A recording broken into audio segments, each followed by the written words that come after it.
ಹೊನ್ನಾವರ ತಾಲೂಕಿನ ಕೆಂಚಕಾರದಲ್ಲಿ ಕಳೆದೊಂದು ವಾರದಿಂದ ನಡೆದ 2062ನೇ ಮಧ್ಯವರ್ಜನ ಶಿಬಿರವು ಯಶಸ್ವಿಯಾಗಿ ಸಂಪನ್ನಗೊಂಡಿತು. 40 ಜನ ಶಿಬಿರಾರ್ಥಿಗಳು ಈ ಶಿಬಿರದಲ್ಲಿ ಮದ್ಯಪಾನ ತ್ಯಜಿಸಿ ನವಜೀವನಕ್ಕೆ ಕಾಲಿಟ್ಟರು.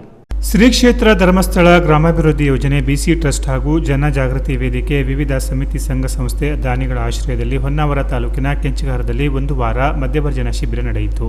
ಯಾವುದೇ ಆಣೆ ಪ್ರಮಾಣಗಳಿಲ್ಲದೆ ಕೇವಲ ಉಪನ್ಯಾಸದ ಮೂಲಕ ಶಿಬಿರಾರ್ಥಿಗಳ ಮನಸ್ಸನ್ನು ಪರಿವರ್ತಿಸಿ ಹೊಸ ಜೀವನಕ್ಕೆ ಮಾರ್ಗ ತೋರಿಸುವ ಮಹತ್ವದ ಕಾರ್ಯಕ್ರಮ ಇದಾಗಿದೆ. ವಾರಗಳ ಕಾಲ ಯೋಗ ಚಿಕಿತ್ಸೆ, ಮಾಹಿತಿ, ಉಪನ್ಯಾಸ, ಊಟೋಪಚಾರ, ಆಟೋಟ, ಭಜನೆಗಳ ಮೂಲಕ ಮನ ಪರಿವರ್ತನೆ ಮಾಡಲಾಗುತ್ತದೆ.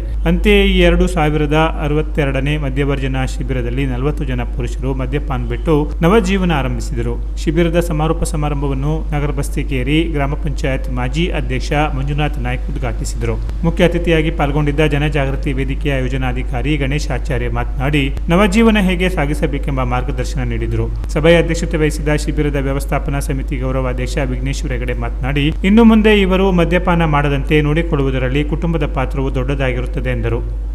ವೇದಿಕೆಯಲ್ಲಿ ಶಿಬಿರದ ವ್ಯವಸ್ಥಾಪನಾ ಸಮಿತಿ ಅಧ್ಯಕ್ಷ ಗಣೇಶ್ ನಾಯ್ಕ್, ಯೋಜನೆಯ ನಿರ್ದೇಶಕಿ ನಾಗರತ್ನ ಹೆಗಡೆ, ಯೋಜನಾಧಿಕಾರಿ ಪ್ರಭಾಕರ್ ಎಚ್, ಶಿಬಿರಾಧಿಕಾರಿ ನಂದಕುಮಾರ್, ಗ್ರಾಮ ಪಂಚಾಯತ್ ಮಾಜಿ ಅಧ್ಯಕ್ಷೆ ಶ್ಯಾಮಲಾ ಹಾಗೂ ಸದಸ್ಯರು, ಚಿಕ್ಕನಕೂಡ ವಿಎಸ್ಎಸ್ ಅಧ್ಯಕ್ಷ ಆರ್ಪಿ ನಾಯ್ಕ್ ಹಾಗೂ ಸದಸ್ಯರು ಉಪಸ್ಥಿತರಿದ್ದರು.